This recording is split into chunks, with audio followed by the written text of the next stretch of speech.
Kitab Bilangan. Kitab keempat di Alkitab ini meneruskan kisah bangsa Israel setelah keluarnya mereka dari perbudakan di Mesir. Tuhan telah membawa mereka ke Gunung Sinai dan Ia masuk ke dalam perjanjian dengan mereka di sana. Dan meskipun Israel memberontak, Allah telah dengan murah hati menyediakan jalan bagi Israel untuk tinggal dekat dengan hadirat-Nya yang kudus di tabernakel. Jadi, Kitab Bilangan dimulai di akhir masa 1 tahun Israel tinggal di Gunung Sinai dan mereka berangkat menuju padang gurun dalam perjalanan ke tanah yang telah dijanjikan Allah kepada Abraham. Adapun alur kisah kitab ini dirancang sesuai dengan tahapan perjalanan mereka. Bagian pertama dimulai di Gunung Sinai, namun kemudian mereka berjalan menuju padang gurun Paran. Dan kemudian dari sana mereka mengarah ke dataran Moab yang tepat berseberangan dengan tanah perjanjian. Bagian pertama dibuka dengan sebuah sensus di mana semua orang dihitung. Dari sinilah nama kitab ini diambil. Dan kemudian ada hukum-hukum tentang bagaimana suku Israel itu harus diatur dalam perkemahan mereka. Jadi tabernakel harus berada di tengah dan kemudian dikelilingi oleh para imam dan suku Lewi. Dan kemudian di sekeliling mereka, kedua belas suku diatur dengan rapi dengan suku Yehuda sebagai kepala. Ini semua simbol terperinci tentang bagaimana kehadiran Allah yang kudus berada di pusat keberadaan mereka sebagai umat-Nya. Semua ini diikuti dengan serangkaian hukum yang mengembangkan hukum-hukum kesucian kitab imamat. Supaya hadirat Allah bisa hadir di tengah-tengah mereka, maka setiap upaya harus dilakukan agar kemah menjadi tahir, tempat untuk menyambut kekudusan Allah. Dalam pasal 10, awan kemuliaan Allah naik dari atas tabernakel dan menuntun orang Israel berangkat dari Sinai menuju padang gurun. Dan seketika keadaan menjadi sangat buruk. Di pasal 11, bangsa ini mulai bersungut-sungut karena lapar dan haus, dan bagaimana mereka ingin kembali ke Mesir. Dan kemudian di pasal 12, kakak-kakak Musa sendiri mulai menentang dan menjelek-jelekan dia di hadapan semua orang. Perjalanan ini tidak berawal dengan baik. Bagian selanjutnya dimulai ketika orang Israel tiba di padang gurun Paran, sekitar setengah perjalanan menuju ke tanah perjanjian. Dan Tuhan menyuruh Musa mengutus 12 pengintai, seorang dari masing-masing suku, sehingga mereka dapat mengintai tanah perjanjian.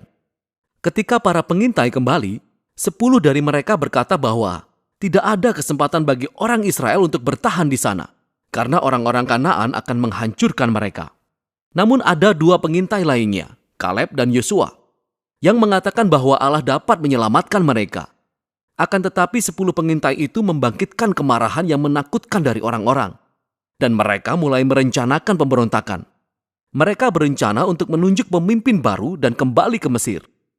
Maka sewajarnya Tuhan marah, sehingga Musa pun memohon bagi bangsa ini.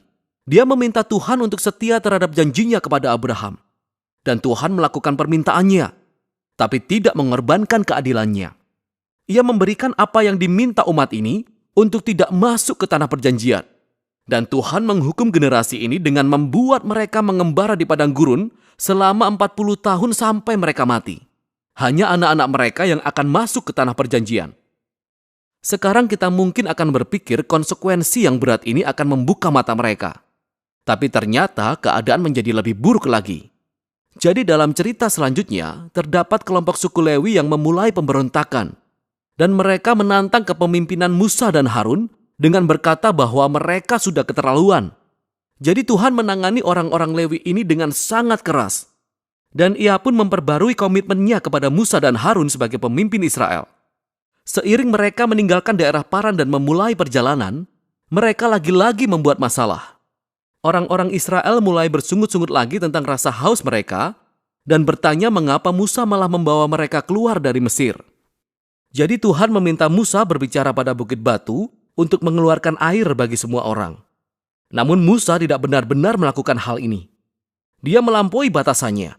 Dia memukul bukit batu itu 2 kali dan berkata, "Hai orang-orang durhaka, apakah kami harus mengeluarkan air bagimu dari bukit batu ini?"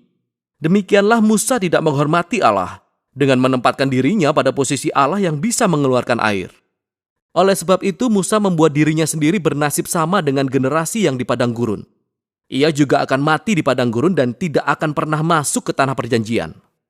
Setelah ini, orang Israel memberontak lagi dan Allah memberikan hukuman yang sangat aneh pada mereka. Ular-ular berbisa datang dan memagut mereka. Dan Musa pun harus memohon lagi bagi orang Israel, dan Tuhan memerintahkan Musa untuk melakukan ini. Membuat ular tembaga dan menaruhnya pada tiang. Maka siapapun yang melihat ular ini akan disembuhkan dari pagutan ular berbisa. Ini adalah simbol yang sangat aneh. Tapi ini menunjukkan tantangan yang harus dihadapi Allah karena kesetiaannya pada perjanjiannya. Ia bertindak benar dengan mengadili kejahatan dan dosa orang Israel.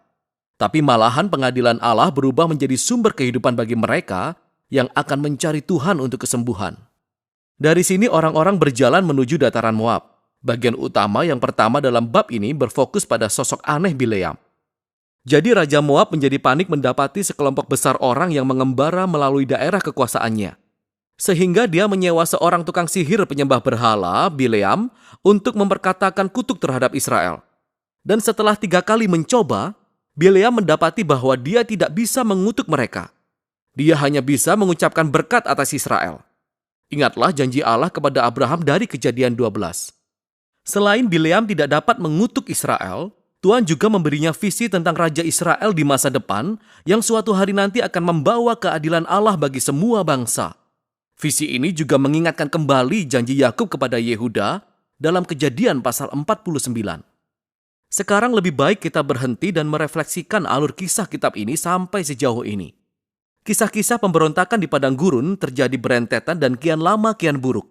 Dan sementara Allah memang menurunkan penghakiman secara parsial pada orang Israel, Dia juga tetap menunjukkan belas kasihan, menyediakan makanan dan air di sepanjang perjalanan.